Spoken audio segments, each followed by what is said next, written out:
Okay, let's open in a word of prayer. Lord, thank you so much for your word. Thank you for the blessing that you've given us to live at this exciting time of world history and prophetic history. Pray that you'll help us to be wise in the way that we live in these days, and that we will always be motivated to share the truth of the gospel of Jesus Christ with those around us, and help us to be able to pay attention and discern the times in which we live. Bless us today in Jesus' name, amen. Well, today I'm going to call this When Illusion Becomes Delusion, and you'll probably pick up on why I decided on that title today. Again, this is some of the things that we talk about: acceleration, convergence, logistics, understanding. Things are going to happen quickly. They're all going to be happening at the same times in terms of all these hundreds and hundreds of Bible verses that relate to end times Bible prophecy that have not yet been fulfilled. But there's also a logistics aspect to it, that certain things have to happen before other things can happen. So one of the examples is Babylon. So what is this end time Babylon, and the beast and the 10 kings and the woman who rides the beast and the false prophet and the Antichrist? There's a lot of steps leading up to that. But I think we're seeing some of these steps take place right now. And then, of course, this verse in Daniel, that as we get closer to the time of the end, we'll have understanding. Now, one of the things I've not been talking about too much lately are Bible passages that relate to discernment issues. So let me just read a couple of those. I have some comments about one that's been in the news quite a bit, one that I just haven't talked about a lot lately. It seems that geopolitics and world events and the war in Israel have kind of overtaken some other things, but I think we need to focus back on some of these things because they're important. So in 1 Timothy chapter 4, Paul says this to Timothy: "Now the Spirit expressly says that in latter times some will depart from the faith, giving heed to deceiving spirits and doctrines of demons, speaking lies and hypocrisy, having their own conscience seared with a hot iron, forbidding to marry and commanding to abstain from foods which God created to be received with thanksgiving by those who believe and know the truth." And this seems to be within the church, not just Davos, abstaining from certain foods. Don't eat meat, but eat bugs, I guess is the best way to say that. "For every creature of God is good, and nothing is to be refused if it is received with thanksgiving, for it is sanctified by the word of God in prayer." In 1 Timothy chapter 3, and this is one of the last things that Paul wrote before his execution, "But know this," verse 1, "that in the last days perilous times will come." Do we live in those times? It sure seems like it. "For men will be lovers of themselves, lovers of money, boasters, proud, blasphemers, disobedient to parents, unthankful, unholy, unloving, unforgiving, slanderers, without self-control, brutal, despisers of good, traitors, headstrong, haughty, lovers of pleasure rather than lovers of God, having a form of godliness but denying its power. And from such people turn away. For of this sort are those who creep into households and make captives of gullible women, loaded down with sins, led away by various lusts, always learning and never able to come to the knowledge of the truth. Now, as Jannes and Jambres resisted Moses, so do these also resist the truth, men of corrupt minds, disapprove concerning the faith, but they will progress no further, for their folly will be manifest as to all, as theirs also was." Now, over the past probably 6 months, there's been scandal, investigation, charges, countercharges, admissions, denials about the International House of Prayer ministry in Kansas City, suburbs of Kansas City, the head of which is a guy named Mike Bickle. They've long touted themselves, we have 24-hour prayer. We have 20,000 staff or leaders around the world that have been trained in our ministry school. But now a lot of charges have been made about Mike Bickle and things involving women. I've long been concerned about that, I'll use the scare quotes thing for ministry there in Kansas City.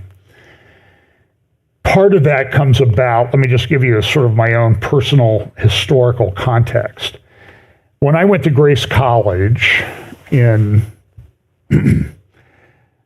I guess it would be 51 years ago. Actually, it was 50 years ago last month that Pam and I met, so I was a sophomore then, so sorry I missed that anniversary, dear. But we haven't had our 50th anniversary of our first date yet. And I'll probably forget that because it's coming up. But at least I mentioned it. So I think that gets me off the hook, right? In the community there in Winona Lake, Indiana, where Grace College and Seminary is located, the Lake Country of northeastern Indiana, a fairly rural area. I think back in those days, Warsaw was maybe 15,000 people in Warsaw and 20,000 people in the county, and even less people in some of the surrounding counties. There was a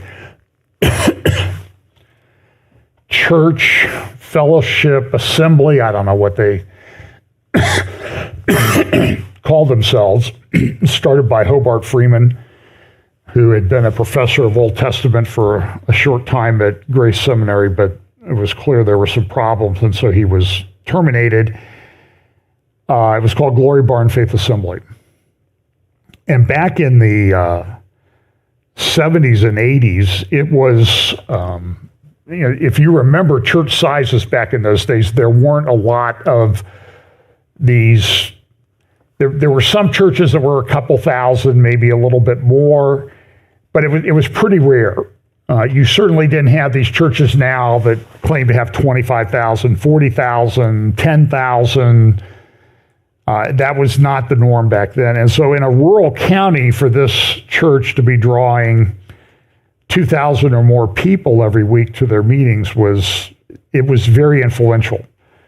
It was very hard to live your life in Winona Lake and Warsaw, Indiana, without running into people from Glory Barn. And I worked with one of the people who came into the leadership of Glory Barn. They were an extreme word faith cult.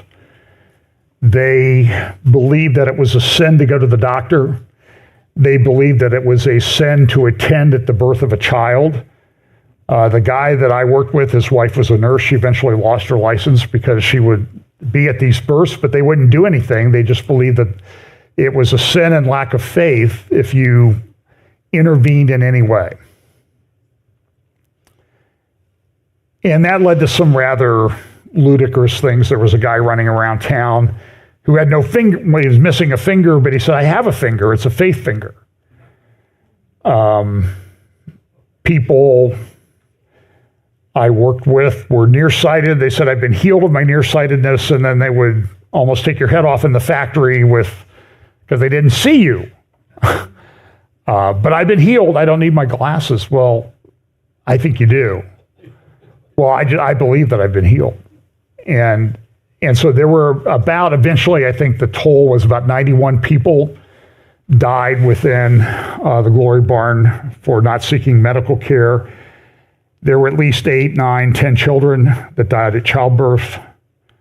And then a lot of times they would lay the child's body on an altar and pray for a number of days for the child to come back to life, which never happened.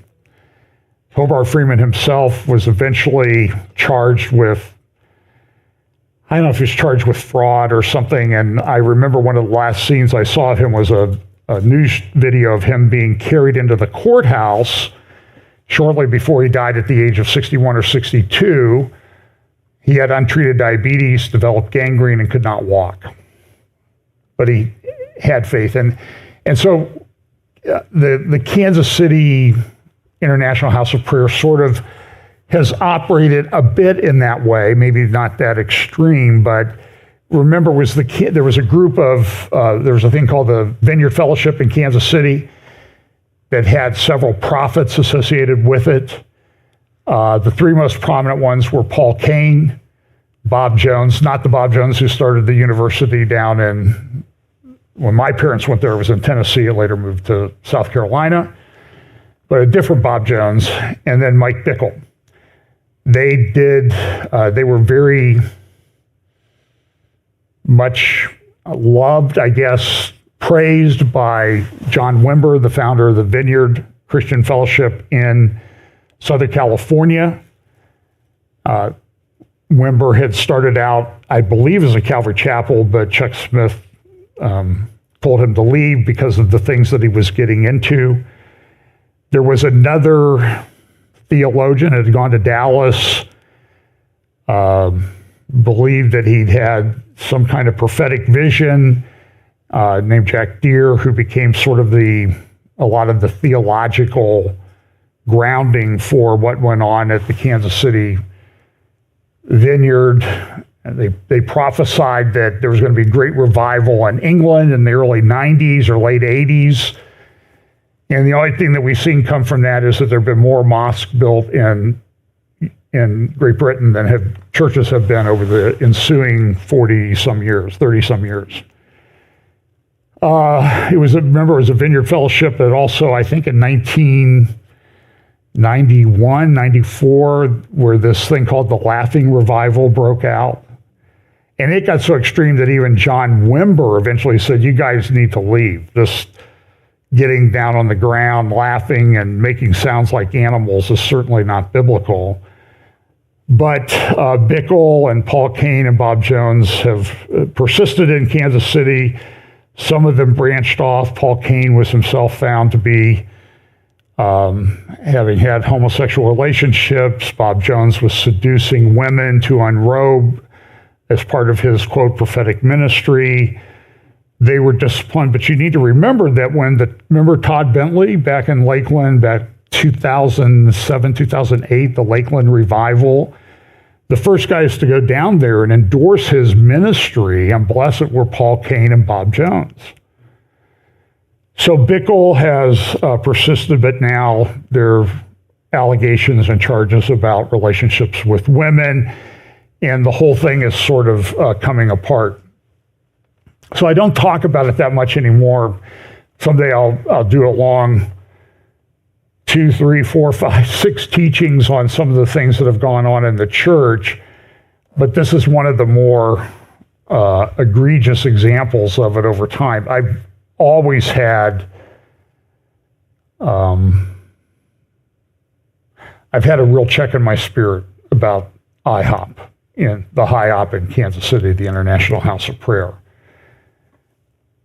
I had a couple cases in Kansas City area back in the 90s, and so I spent a lot of time there. I was there mostly every week. I went out there sometimes, and I'm just telling you that my personal experience with them did not make me feel any better about what was going on. Now, you need to understand, I grew up in a fellowship that was cessationist, not supersessionist. Supersessionists believe that the church has replaced Israel. Israel's all over and done with.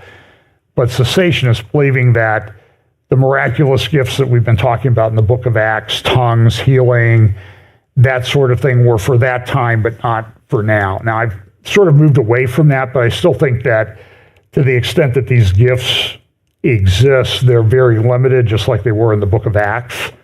It's certainly not normative in my view.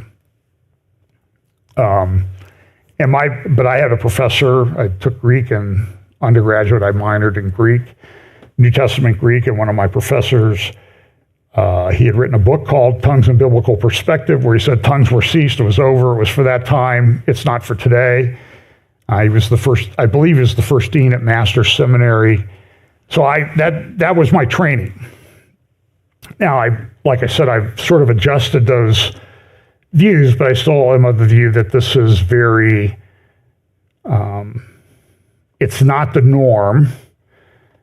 And I don't think these ministries that build themselves on these signs and wonders often will end up in a bad place. I think Todd Bentley is only one of the best examples of the last 20 years. And if you remember, when Todd Bentley was blessed, he was blessed by people like Shay On, Stacy King, I think is her name. They had this big meeting. I've played video clips of it off and on over the years. It was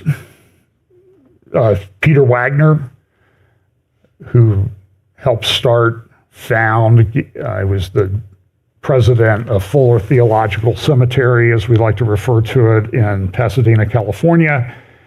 He went down and blessed the thing. And it wasn't, after they had this big to-do in Lakeland, it wasn't, 3 weeks till Todd Bentley ran off with one of the ministry workers and left his wife and children. And it was shortly after that that a guy named Rick Joyner down in the Charlotte, North Carolina area came out and said, well, Todd needs to be restored. Like 2 weeks later. And now there have been all kinds of allegations of Todd's relationships, liaisons with men and women since. As Bickle has gone through this process, there's big investigations going on. It's hard to follow because there's so many things flying around. But there was Rick Joyner again this week saying Mike Bickle needs to be restored to ministry. So I've dealt with these things in ministry over the years as a leader, as an attorney, and I can say that sometimes you have people who fall into immorality, and when there's repentance, they should be restored to fellowship. That's a very different thing than being restored to leadership.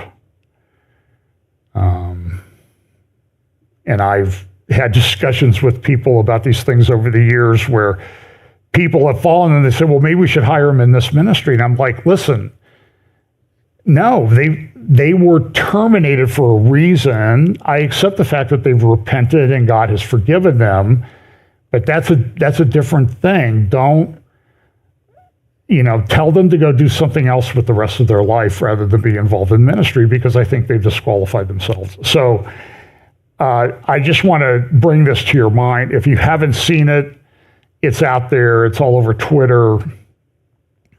There's a lot of allegations flying around. So let me talk about some few things. Now, I don't say this because sometimes I think if I say something about Trump, people think I'm endorsing Trump. If you want to vote for Trump, that's your conscience. If you want to vote for Joe Biden, that's your conscience. Okay, that's. I think there are problems with all of them anymore, but I think that what we're seeing are a lot of false accusations being made. So there were these accusations, Trump's an insurrectionist, he should be barred under the 14th Amendment. And so they removed him from the ballot in 2 or 3, I think there was another state this week. But the Supreme Court came out, and with the divided Supreme Court we have, there was a 9-0 decision, which is like unheard of in today's Supreme Court, saying that Trump should be kept on the ballot, that if he's going to be removed from the ballot, Congress has to act. At least, I think 6 of the justices or 5 of the justices said Congress needs to do some kind of statute that he can be tried under, convicted, lose the appeals, then you could remove him from the ballot as a insurrectionist, but it has to be proven in court first, not these kangaroo court type things that have sprung up around the country. But I think it's indicative of the, if you haven't noticed yet, we live in a very divided society, morally and politically. And I think with a speech, and I'm going to give you forewarning, I've got a couple 2-minute clips of the State of the Union speech from the other. Now, I think you need to listen to it because it's important, because it relates to important things that are related to Bible prophecy. And I don't want to be accused of misquoting the president or anything like that. So I do have a few clips because they do relate to Israel. We think Israel's very important here, especially with what's going on. So those are coming up. So when they start, if you want to fast forward through the video, they'll be about 2 minutes each, I think. But I think they're significant and important. So Trump's back on the ballot, but everybody's having elections this year. And if you think it's divisive here, it's divisive all over the place. And there's a lot of places that people thought, I hear from friends who've moved to other countries, and they say, look, I don't go anywhere right now unless I absolutely have to, because I just don't feel that it's safe in my country. And they wouldn't have said that 3 years ago, 2 years ago, 1 year ago. So this is part of this end times thing that we talk about, wars and rumors of wars and ethnic groups against ethnic groups. And it's getting bad. And you'll see some examples of that today. And politicians make bad decisions. So let me clarify this so everything is very clear. I made some truthful derogatory remarks about Oregon. And people are in the comments, oh, you slandered all the good people in Oregon. There are good people in Oregon. There are good people in Israel. I'm sure there are good people in Gaza, okay? So you're allowed to make generalizations. That's how we have discussions and arguments and that type of thing. So if I say something bad of Oregon, it doesn't mean that I think everybody that lives in Oregon is some kind of apostate on their way to hell person. That's just not true. But the politicians that control things probably are. So one of the decisions made in Oregon was they decriminalized a lot of drug possession and usage. Well, what do you think has happened? It's destroying the cities. And listen, it's mostly the cities. That's where the population is. So the people in rural areas, they're fine. They live good lives and everything. But in the cities, they've overdose deaths have risen 75% from 2020 to 2022. It didn't work. And so now the politicians are scrambling like, well, maybe we need to roll this back a little bit. So this is an editorial from the Wall Street Journal the other day. We have things that happen in the world where people have this illusion that they're doing this great thing. I read this morning, don't have any quotes from him, rest assured, or stay calm. John Kerry feels very frustrated. I mean, people criticize him for flying in a private jet and that type of thing. But he has this thing about climate. And they believe they're going to completely change the world about everything. So here's an editorial in the Wall Street Journal the other day by Holman Jenkins of the Wall Street Journal editorial board saying GM doesn't tell you the truth about electric vehicles. Look at what's happening to GM. I saw this company that's got an electric truck coming out, Rivian, is that the name of it? They're really not going to be even hitting the market until 2028 or 2029 with some of their vehicles. And so it has this chart in the article that I read, I think it was in the Wall Street Journal, about, okay, their path to profitability, and they're going to lose billions of dollars before they ever make a dime. GM, it came out recently that they lose more on average for each electrical vehicle that they sell than it costs to sell the vehicle. It's not making money. They're expensive to manufacture, and people are starting to not buy them. Now, GM has been able to maintain itself in some respects. I think in the editorial, Holman Jenkins mentions that GM's been able to do okay because they've been able to keep the business that's actually making them money. They're selling gas-powered trucks and vehicles, diesel-powered trucks and vehicles. But electrical vehicle sales are falling all over the world. One of the examples that Holman Jenkins cites is a publication, a review of what's going on in Norway. Now, Norway, they've got plenty of gas. They have this huge sovereign wealth fund. But they were one of the big early on board, everybody's going to have an electrical vehicle. And we're going to ban the sale of gas-powered vehicles. Well, and so the title of this article, this report is The Norwegian Illusion. Electric vehicles are piling up on lots across the country as the green revolution hits a speed bump, data show. That was USA Today in November 2023. Bloomberg said this in January 2024 about Hertz selling off their electric vehicles.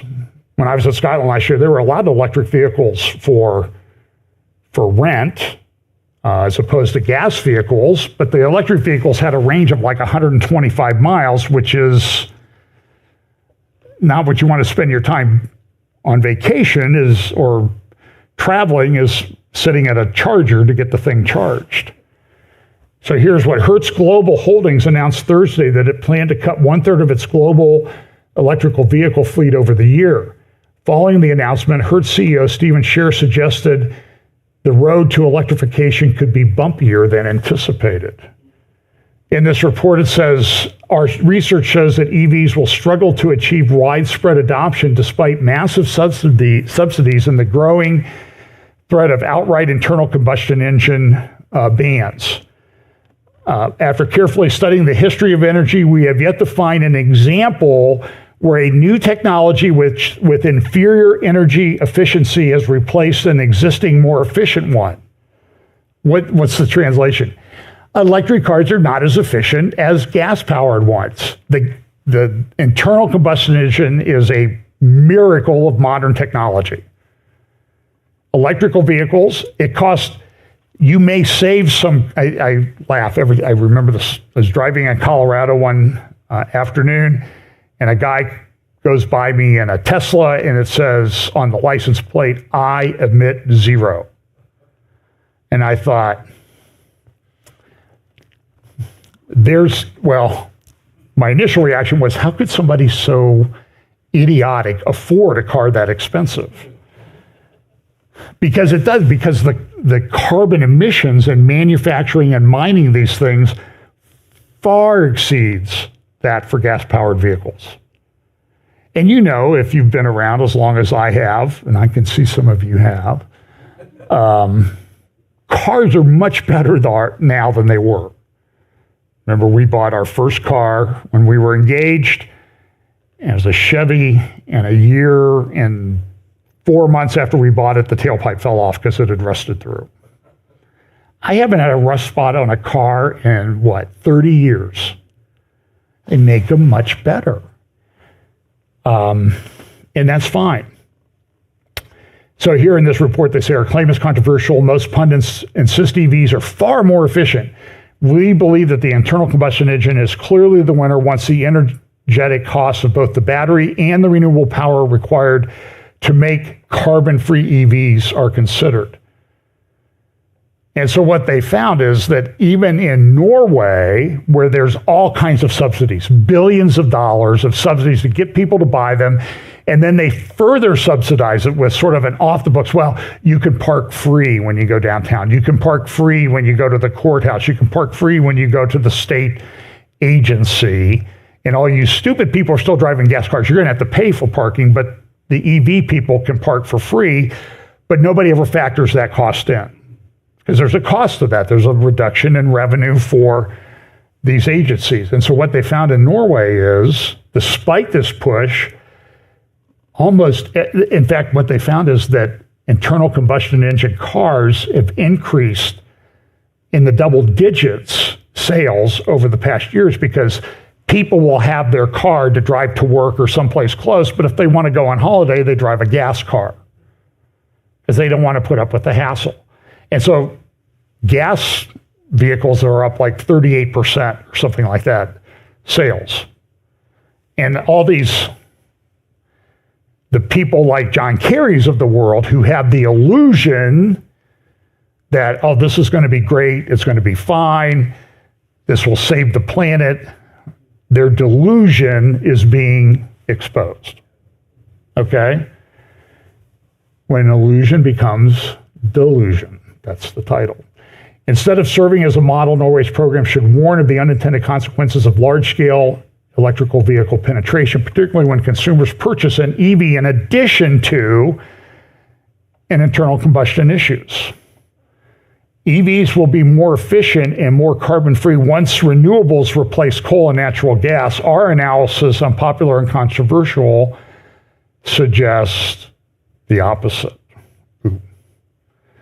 So that's one area where the illusion that we're so friendly to the environment is really a delusion. What can we say? Another thing, too, is the people who claim that they're protecting society by restricting speech. And listen, there's a lot of speech that I don't like.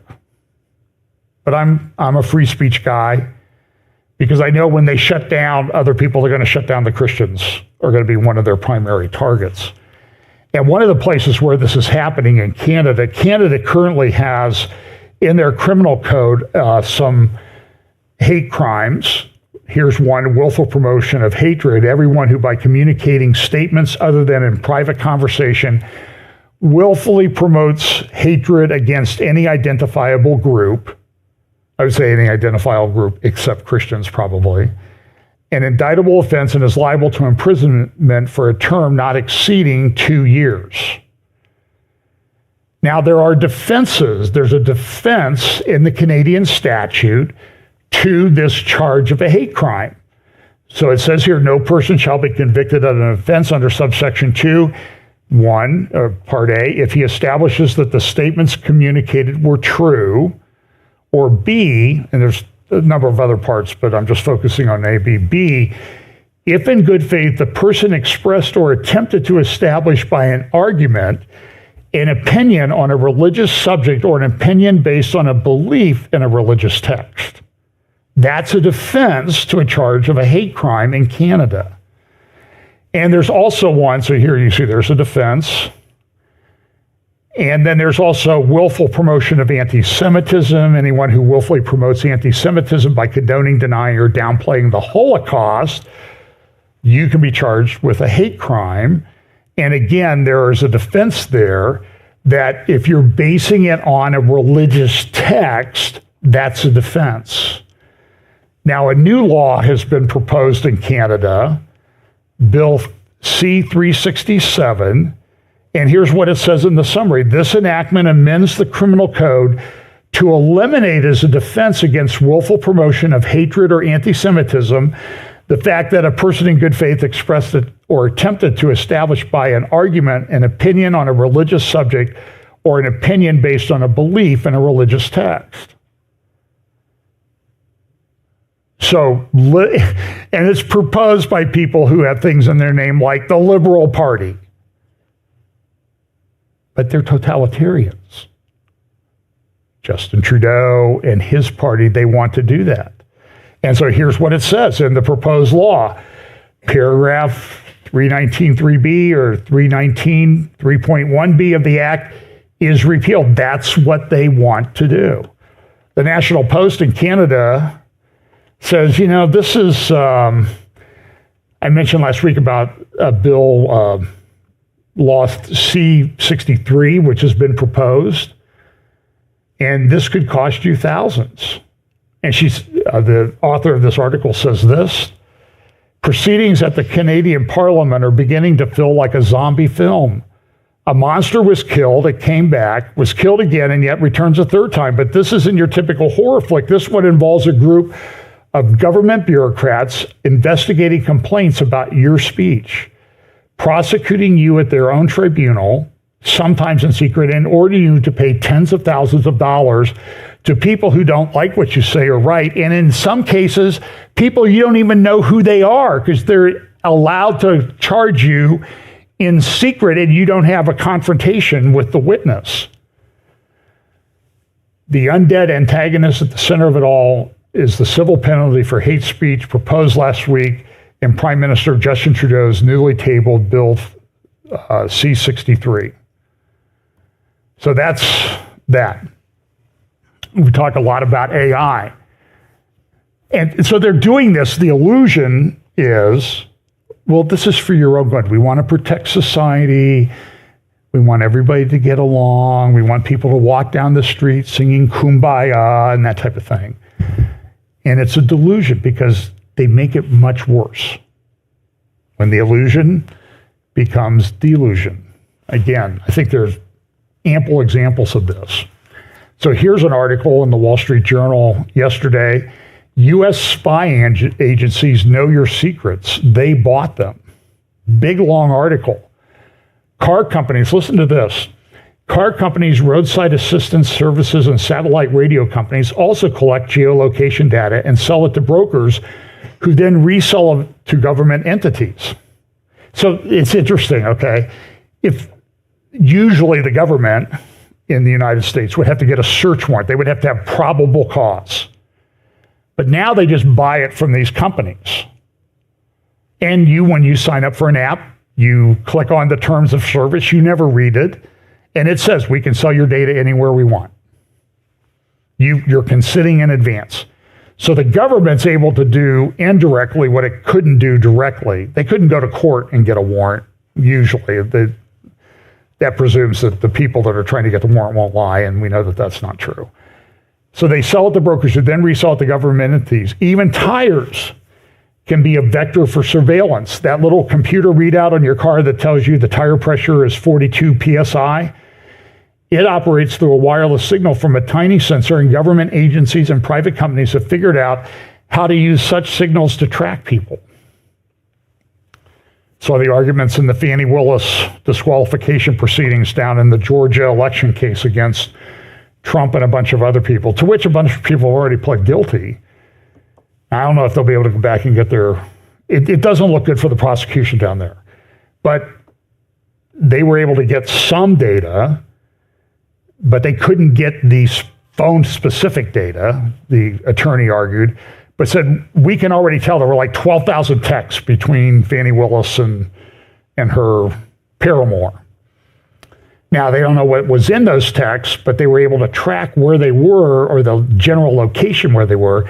Understand, too, that probably was done by Hamas and Iran and other people to track how people were moving through the kibbutzim in Israel. They could even tell, I saw good analysis on this, they could even tell which doors were locked or unlocked within the kibbutz.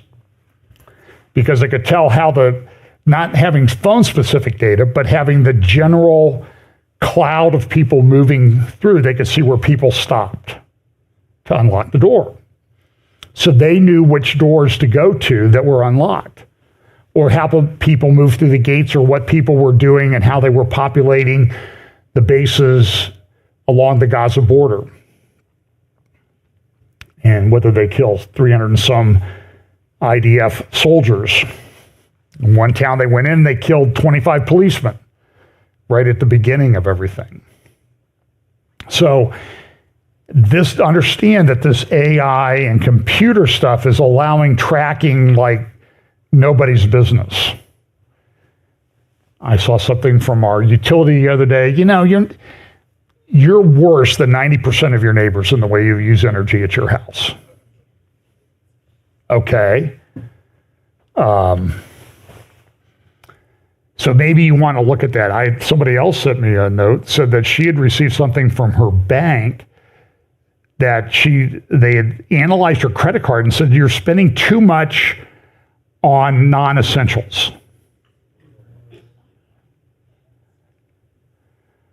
So now it's all for your good, right? The illusion is we're making this into a utopia, but in reality, what is it? It's a massive delusion that people are living under. It's control. You see this in many areas. I read the New York Times. It's like Cal Thomas said, I read the Bible every morning, and then I read the New York Times and Washington Post so I know what the devil's doing.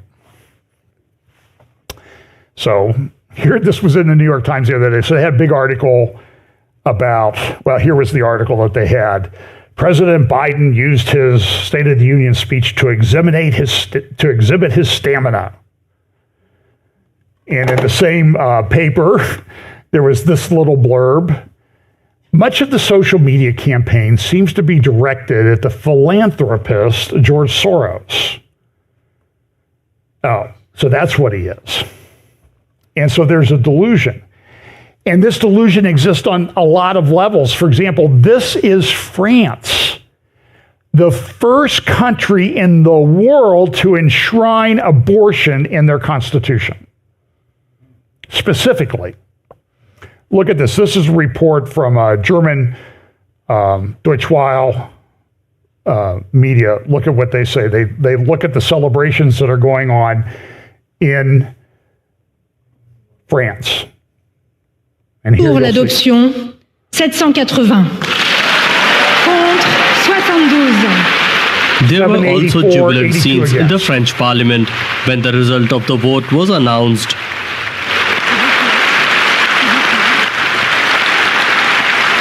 By a margin of 780 to 72, lawmakers from across the political spectrum made France the only country in the world to explicitly enshrine access to abortion in its constitution. With our vote today, we recognize the fundamental human right of abortion because the threat of regression is weighing heavy on women because the right to abortion always reappears on the list of things the extreme right wants to attack. It is very moving to see such a fundamental liberty written into the Constitution. It will make us feel more recognized and protected. It's historical. We are all, as you see, very happy.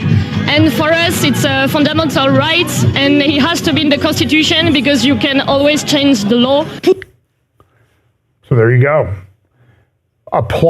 Listen, my view, they're applauding their own destruction.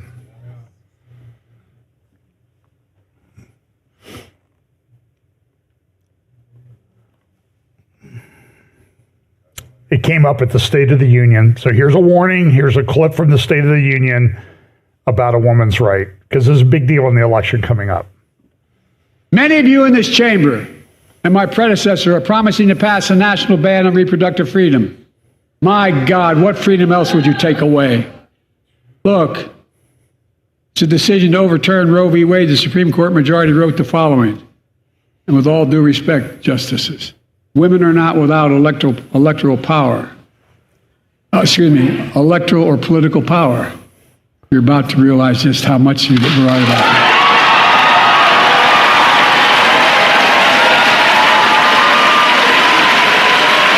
Clearly.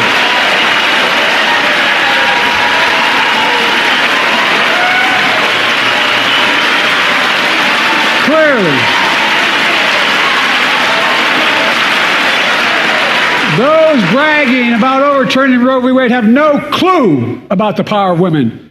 But they found out when reproductive freedom was on the ballot. We won in 2022 and 2020, and we'll win again in 2024.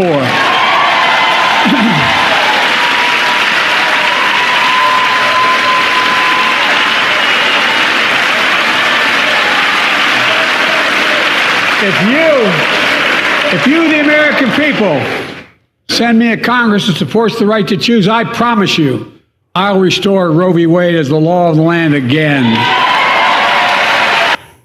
So there's battle lines clearly drawn. Why were they all wearing white? Purity of what? I mean, really.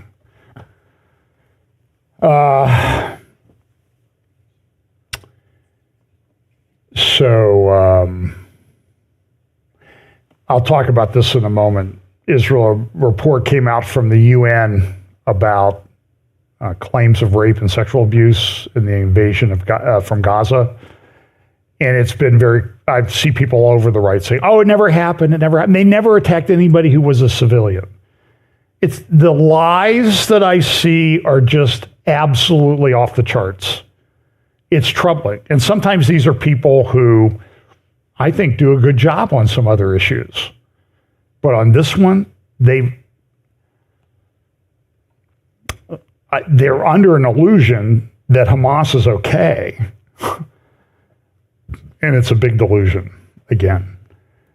In London, Jonathan Spire, who I interviewed last week, he's in the UK right now, and he was posting about the protests that go on in London all the time against Israel that are pro-Palestinian, pro-Hamas. So this front page of the Daily Telegraph yesterday, London is now a no-go zone for Jews. London, central London. One of the ministers in the UK government has said extremist acts have been normalized in Britain. This government must move faster to keep us safe. The Hamas attacks of October 7th will come to redefine our era, he says. Not since 9/11 have extremist networks been as emboldened. Anti-Semitism is skyrocketing, inflammatory and borderline criminal rhetoric widely shared on social media. A sense that the terrorism threat is rising. Protests becoming ever more vociferous, with From the River to the Sea beamed onto the side of Big Ben during a vote on Gaza.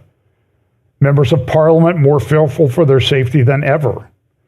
The prime minister last week pointed to a shocking increase in extremist disruption and criminality. He was right.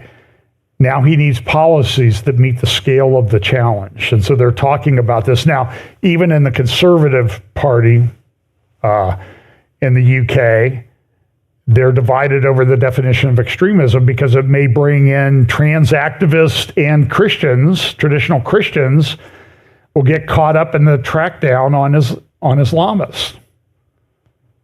And it's a conundrum. So here's a picture of thousands march in London calling for ceasefire as aid heads to Gaza. You remember that one of the important things with the Balfour Declaration back in 1917 about a state for the Jewish people? Here's Balfour's painting in a museum in London, being defaced by an activist and then cut up. That's happening all over the world. There's a split in the Islamic world. So this is the Tehran Times. They're Shiite, and they have kind of an ideological alliance with Turkey and some of the northern Islamists, saying, the people in Saudi Arabia and the Gulf states, they're not doing their job. They're not doing anything, and so Israel's allowed to commit genocide. Now, the United States has proposed a port in Gaza, and that came up with Biden, and here you can see how this is going to be done. So here is Israel at war with an enemy, and we're going to bring in supplies for the enemy. Now, look, I don't want to see people starve or hurt or anything like that, but Hamas makes things up. They're stealing a lot of the aid coming in. We're dropping it from the air, and one of the parachutes didn't open and landed on, killed about 5 people yesterday. So here's a little bit Biden warning from when he talked about Gaza at his State of the Union. It's heartbreaking. I've been working nonstop to establish an immediate ceasefire that would last for 6 weeks to get all the prisoners released, all the hostages released, to get the hostages home and ease the intolerable and humanitarian crisis and build toward an enduring, something more enduring. The United States has been leading international efforts to get more humanitarian assistance to Gaza. Tonight, I'm directing the U.S. military to lead an emergency mission to establish a temporary pier in the Mediterranean on the coast of Gaza that can receive large shipments carrying food, water, medicine, and temporary shelters. No U.S. boots will be on the ground. A temporary pier will enable a massive increase in the amount of humanitarian assistance getting into Gaza every day.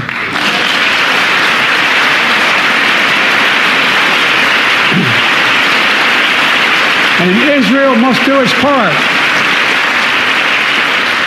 Israel must allow more aid into Gaza to ensure humanitarian workers aren't caught in the crossfire. They're announcing they're going to have a crossing in northern Gaza. The leadership of Israel, I say this: humanitarian assistance cannot be a secondary consideration or a bargaining chip. Protecting and saving innocent lives has to be a priority. As we look to the future, the only real solution to the situation is a two-state solution over time.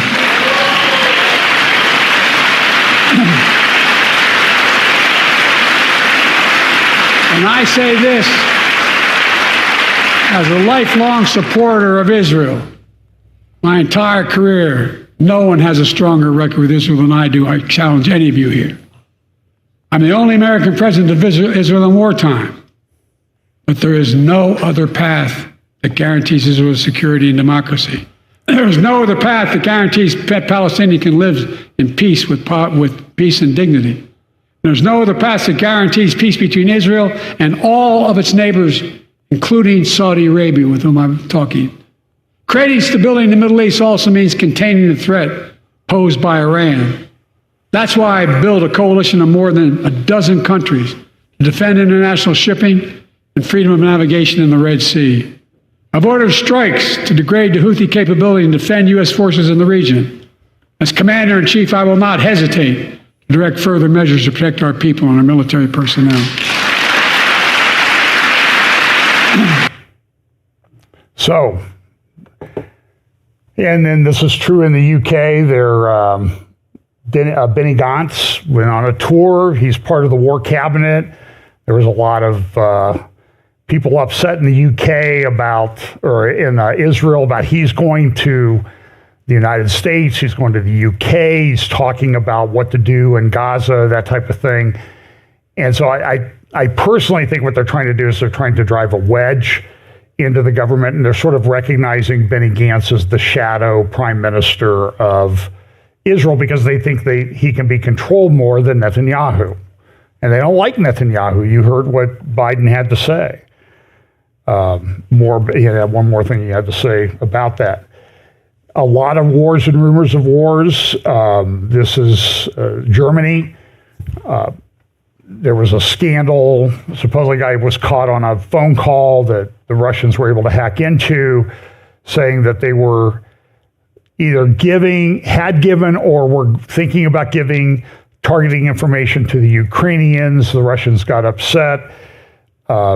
Europe is in a pretty sorry state in terms of its military.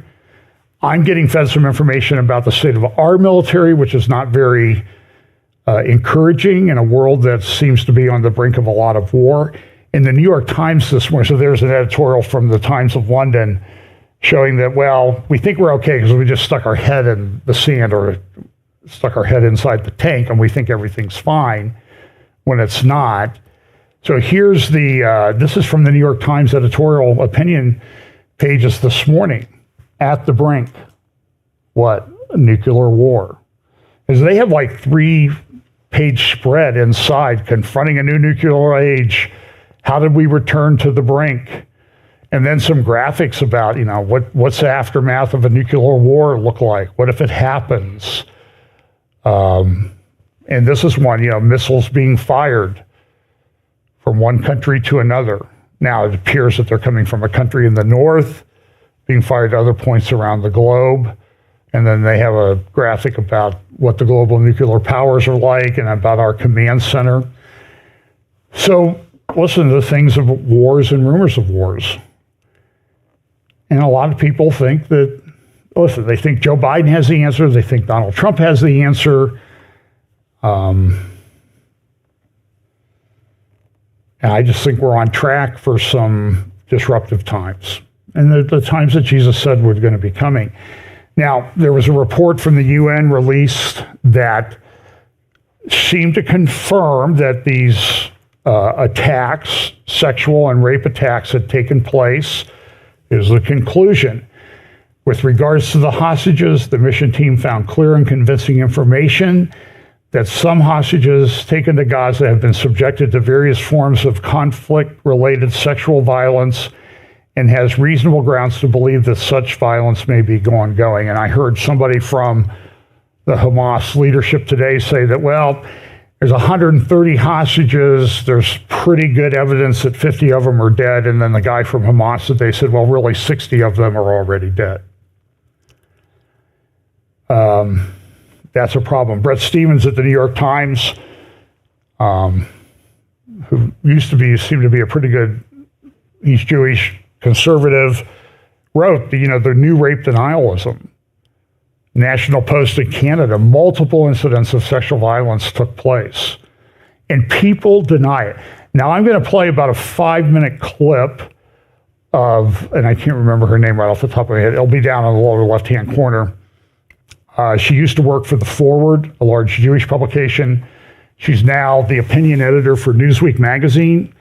And they had a discussion the other day, you can find it online, about why is the left denying the sexual violence? I mean, I see people on who I thought were thoughtful, saying, "Oh, there was no sexual violence. It's all made up. Israel killed more people than Hamas did on October 7th. And there was nobody who was killed." This is the Hamas line, and this is people who are deluded, I think, believe this. More people, or Hamas never killed a civilian. It was all military targets. Oh, so the babies that live in Kibbutzim in the border area that have been kidnapped or killed, they were military targets. And in their mind, they are military targets, but they're deluded. So here's this conversation. This is about a 5-minute clip. I think it's pretty good. She sort of unpacks wokeness and why this hatred that's coming up. So she's Jewish. I thought it was pretty good. And at the end, she did kind of throw an F-bomb. I edited it out, and I think I got all of them, but I don't know. So I will apologize in advance. I get dozens and dozens of hours of videos, and I try to edit them, so I may have missed it. So here's her comments about what's going on. The scenes from before the festival radiated love and kindness. That 10-second clip of Shani Luke dancing, you watch it and you think, this is what they fought for. And then there's the image of Shani Luke on the back of that truck and the one of her being dragged through the streets of Gaza, thousands cheering and running after her desecrated body. Can you even imagine a starker contrast of good versus evil? It was joy, love, life versus violence, rape, and death.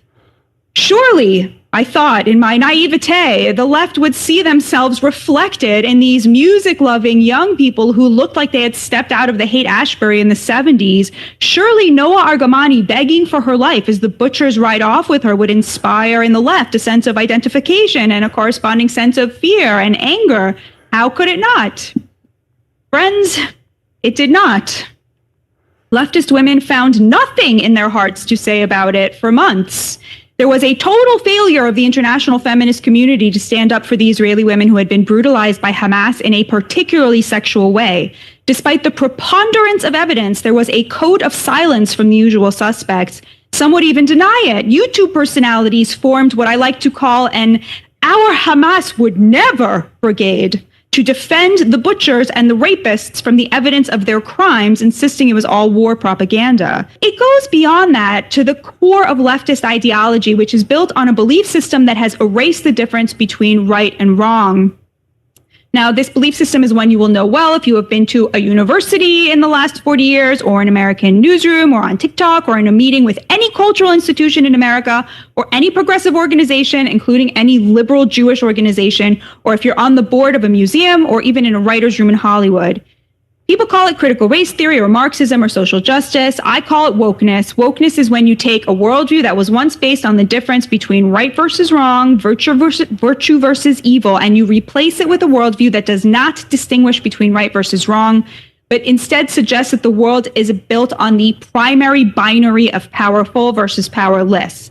They ascribe inherent virtue to those they see as powerless and evil to those they see as powerful, and they superimpose some characteristic onto the binary, whether it's race or gender or sexuality or national origin or religion, rendering all people, for example, who they see as people of color powerless and oppressed and thus virtuous, and all white people powerful oppressors who are inherently evil and compromised.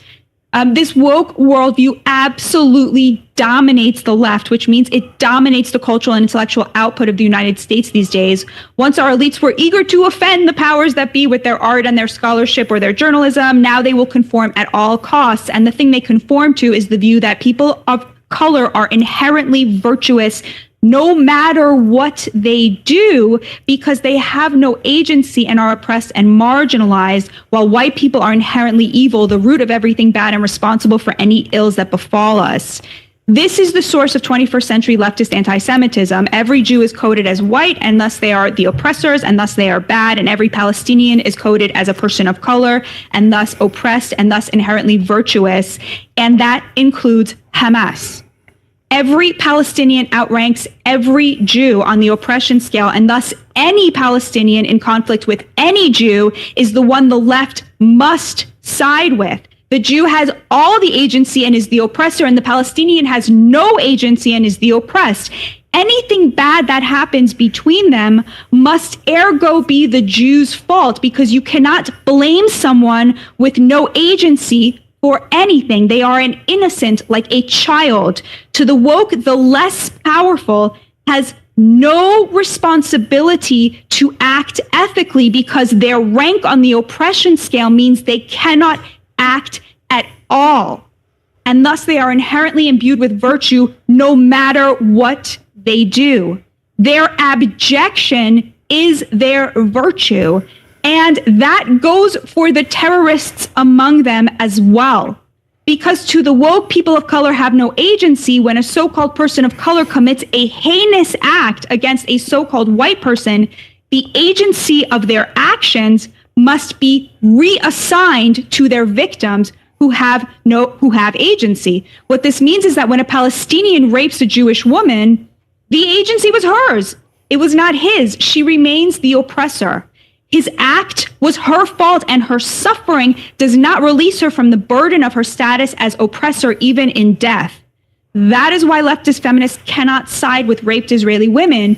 To do so is to betray everything they believe. They truly see the Israeli women as deserving of everything that happened to them and having brought it on themselves. Like the conservatives of yore who blamed rape on the miniskirt worn by the victim, the left today blames the fact that Israel has more power than Hamas for everything Hamas does. They simply cannot think their way out of seeing Hamas as virtuous, because to do so would be to admit that their entire worldview is not only wrong, but is disgusting.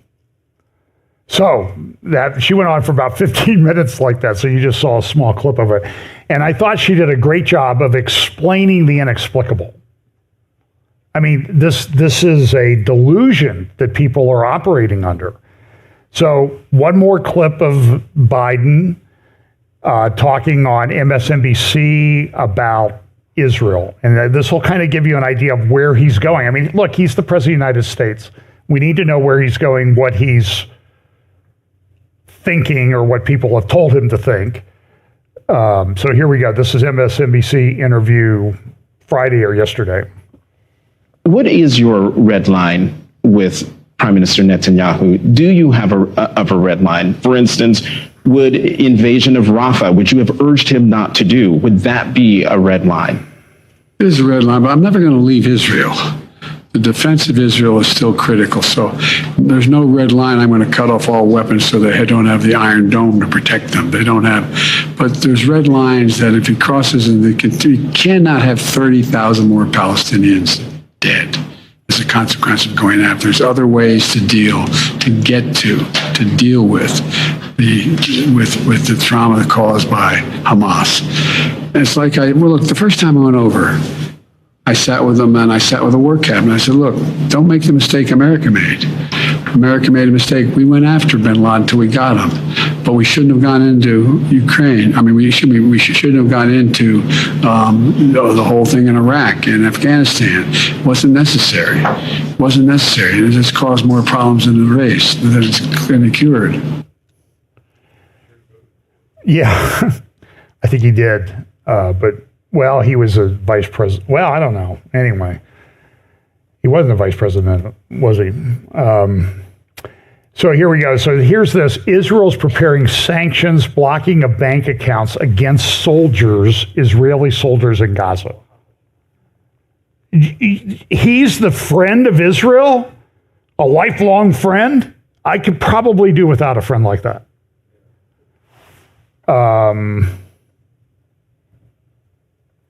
He was, after his speech, he was caught, after the State of the Union, he was caught on hot mic. I think you'll be able to hear this. I'll explain what he says anyway. So he's talking to one of the senators.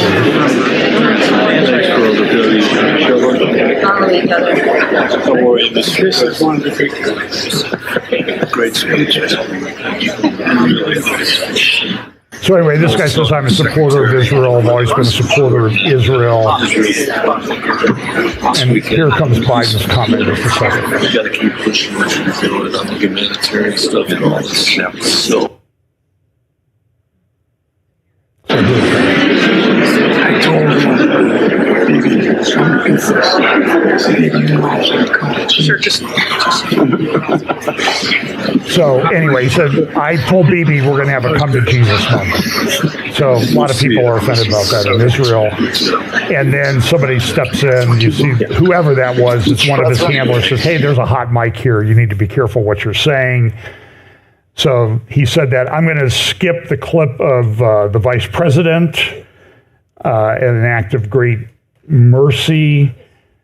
But she was saying, listen, I met with Gantz and Israel needs to behave and we want peace for everybody. We want Israel to live at peace, but also the Palestinians. So nobody ever says, Hamas, just surrender unconditionally. All your leadership, all your fighters, just surrender and release the hostages and or the bodies of the ones you've killed. Pretty simple. And nobody ever says that. And so we have this thing going on. So it's going to be, this is a sort of a related article. This is from about a year ago, Tony Badrin at the Tablet. And there's a Rumble channel that Gadi Taub and Michael Duran have started called Israel at War. You can follow that on Rumble. I have a clip from an interview that Gadi Taub, I'm going to try to play if we have time here. But so understand, this is a very, so Tony Badrin, great thinker, Foundation for Defense of Democracies, and some other think tanks. And here's the subtitle of the article. Herod the Great's alignment with the Roman Empire led to both the high point of Jewish power and the destruction of the Jewish state. And it's a warning, be careful making too much nice with this American president on the belief that you're going to get peace because it may lead to your destruction. Now, that's kind of interesting in the way we look at the Bible, the prophetic scriptures about what could happen, what might happen or appear to happen to Israel. They'll be brought to the brink. So it's kind of interesting. This came out from the Mossad. This is from JNS. Hamas is striving to reignite the region during Ramadan. This happens almost every year now. Ramadan starts today or tomorrow. And this has led to some of the big incursions into Gaza, firing of rockets. Now, it doesn't appear that Gaza has rockets to fire, but there were 35 fired early this morning from Lebanon. And it all centers around the Temple Mount. So here's an aerial picture of Jerusalem from, I think, in the 40s or 50s. You can see the Dome of the Rock and the Al-Aqsa Mosque there on the right. And it's interesting, over the years, they've changed the terminology. What used to be Al-Aqsa Mosque, just the mosque itself, this building right here, now they call this entire compound Al-Aqsa. And that's they've used that to foment attacks on Jews. The Hajj al-Husseini back in 1928 or 29 made claims that Israel was going to destroy the Jews were going to destroy Al-Aqsa, and 80 Jews were slaughtered in Hebron. So here's a more up-to-date picture of the Temple Mount. That's looking towards the Mount of Olives. And there's another, I have one more closer picture. And there's a big controversy. I don't have time to go into it today, but I've talked about this in the past, and I'll probably do just a full, long teaching on it. The locations of the temple. So the traditional view is that it's under the Dome of the Rock. The other view is that this eastern gate, if you draw a straight line through the eastern gate, you will hit this thing called the Dome of the Spirits, and that's where the Holy of Holies was. Others say it was on the rock under the Dome of the Rock. A third view is that the temple was built here. There's a fountain here, And some other people said, yeah, there was a thing called the Red Heifer Bridge that came down, and there was an eastern gate here that lined up with the temple and the Holy of Holies. So that's another view. And then there's one in the city of David. I don't put much credibility in that. So that's interesting. Now, if you take the Baalbek temple of Zeus, Jupiter statue, and that type of thing, and you overlay it on the Temple Mount, it's almost exact. And you'll see, while the Dome of the Rock is 8-sided, there was a 6-sided, went the wrong way. There was a 6-sided temple at Baalbek, okay, here, and then there was also a temple here, which would correspond to Al-Aqsa Mosque. Here, I'll make it a little bit transparent. So you can see the Dome of the Rock under the 6-sided thing, and it's almost a 1-to-1. So it appears to be the same architect designed the same thing. There's a big security conference in Israel this week. I'll talk more about it at the Institute for National Security Studies. These are the people, there's a big controversy in Israel right now. Netanyahu's at fault. The IDF is at fault. Everybody's at fault. It's the right wing's fault. It's the left wing's fault. And there's plenty of blame to go around for what happened on October 7th. But the INSS, by the way, they were an organization that said, oh, we just need to have a nice technologically superior army, and they'll be able to take care of everything. Well, that didn't work out, did it? Smaller armed forces, more technology aware. So here's this morning, Hezbollah fired 35 rocket barrage. Is there going to be a war in the north? It appears that it's heading that way. Of course, there's this problem in the Houthis down in the Red Sea. It's disrupting shipping all over the place. You can see the darker red lines show that's how shipping has changed. We also have the problem in the Panama Canal. I don't really have time to go into that. Wall Street Journal has a really good video on that. They have a drought. And so they use some freshwater lakes. Been a lot of growth in Panama. The lakes are getting drained by people who want it for drinking water. And it's become a problem. So for example, here's a report from the Wall Street Journal, someone who runs a general store near one of the lakes that's used to supply water. By the way, when a ship goes through the Panama Canal, it's like 120, for each lock, it's like 120 Olympic-sized swimming pools of water to raise or lower the ship. And that water's gone. Can't be used for water or anything. They can't pump seawater in there because they're freshwater lakes. It's very unique among canals, and so now they're having to reduce traffic. And this lady says, listen, under the drought, the lake she lives on is receded from the dock. Water is available only every other day from 7 to 9 a.m. Those days, she spends all those hours scrambling to fill tanks and jugs with water for drinking, washing, and flushing toilets. So much for, they paid Paradise and put up a parking lot, and then they drained all the water too, I guess is the way it goes. So Panama Canal, so shipping is disrupted everywhere. Russia's buying drones, making drones, buying drones from Iran. This continues to be a problem. The border area there, that's the blue outline, is Lebanon border. About 60 to 80,000 people have evacuated that area. They can't live there. And the head of Alma wrote a letter to Amos Hochstein, who's out running around. I mean, here's, I think, an article, U.S. envoy Amos Hochstein lands in Lebanon as truce pressure mounts. And so Zarif Zahavi, or one of the other people from Alma, wrote an open letter to Amos Hochstein that I got a copy of it in an email that says, Ambassador Hochstein, or Envoy Hochstein, how do you expect us to live with this? What do you expect? I mean, here's just 3 videos side by side of just the other night in northern Israel in the Upper Galilee. What happened? That's Iron Dome knocking down these missiles that are fired.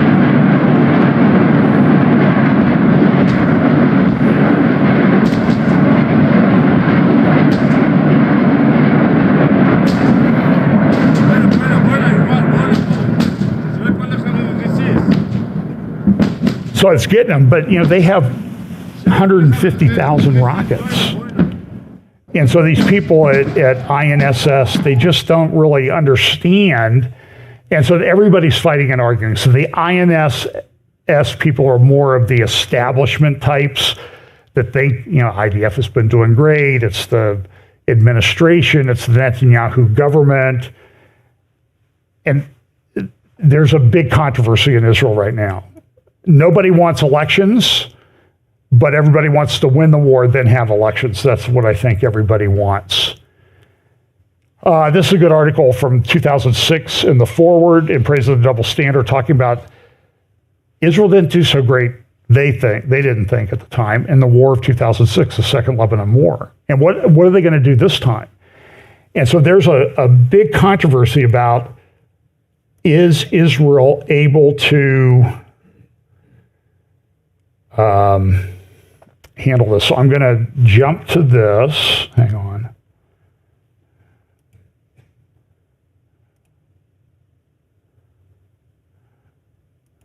I need to turn down the sound. This is Gadi Taub and a General Brick.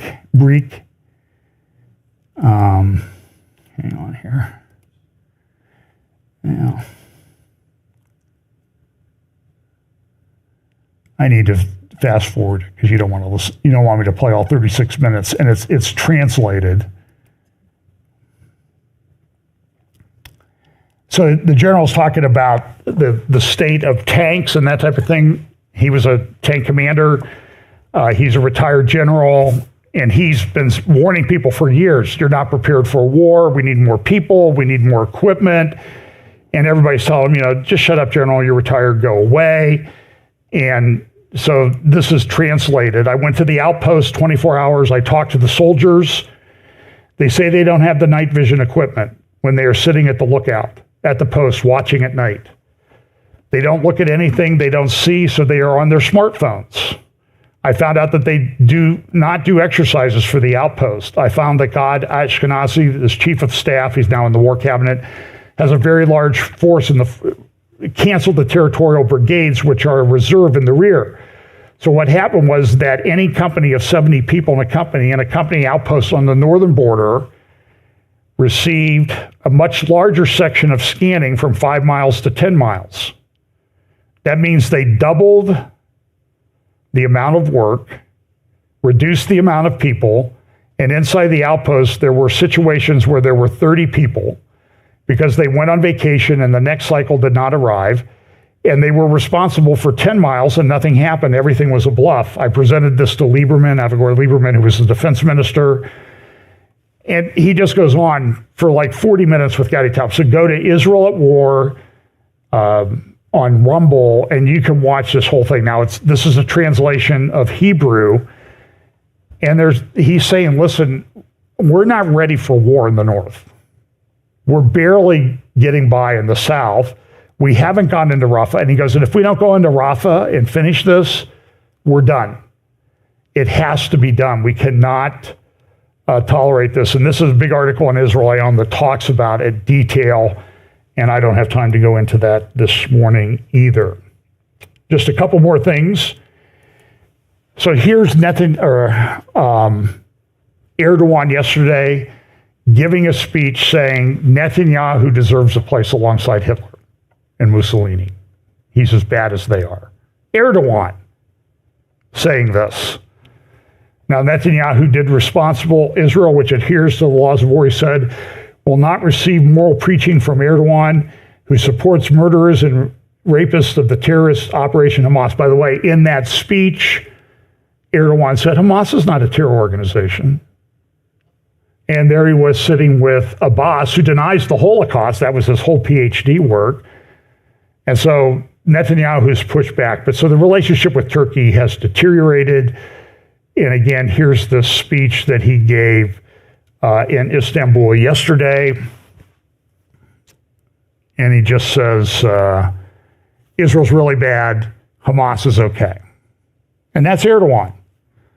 And it was just a few months ago, Erdogan was sort of acting like they're going to make peace with Israel. This is a heartbreaking video.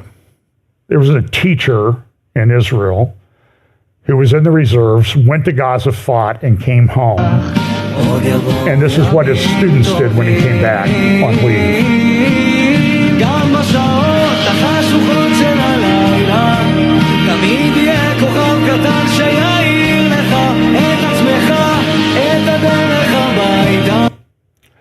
The unfortunate thing is he was killed the other day in Gaza. And there's stories like this all the time. And I'll talk more about the red heifer in the future. Some people say this Passover, they're going to sacrifice a red heifer. They have a few. Some people say, no, it's not. I'm just saying this, let's just wait and see what happens, okay? I think that we shouldn't say it's definitely going to happen, but we should not be saying it's definitely not going to happen. It could happen. I think it's going to happen at some point. So whether it happens in my lifetime or not, I don't know. I'm getting up there. I will say this, it's going to happen in my lifetime, right? I just may be in a different form than I am now when it happens. So I'm counting on that. But it's sort of moving towards that conclusion. So listen, folks, a lot of people living under these illusions, everything is okay, the economy is great, peace is at hand, but it's really a delusion. You get the point of the title? And Jesus said, this is the way things are going to be in the end. So let's pray, and we'll follow up. I think I was supposed to interview Carl Techrib this week with Mike Spalding from Calvary Chapel, Lima. But Carl was not feeling well, so I'll try to reschedule that. And I think I have an upcoming interview at some point. Check my social media with Seth Fransman, my friend Seth from the Jerusalem Post. Maybe this week. I don't know. We'll see what we can get scheduled. So pay attention.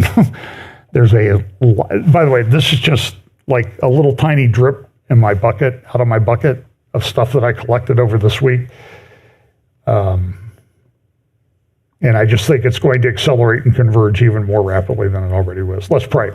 Lord, thanks so much for your word. Thank you for the blessing of allowing us to live at this great time of prophetic history as we can watch these things unfold, and that you've given us guidelines so that we can understand what is going on. We pray that you'll bless us this week, give us opportunities to share the gospel with those around us, and bless us this week. In Jesus' name, amen.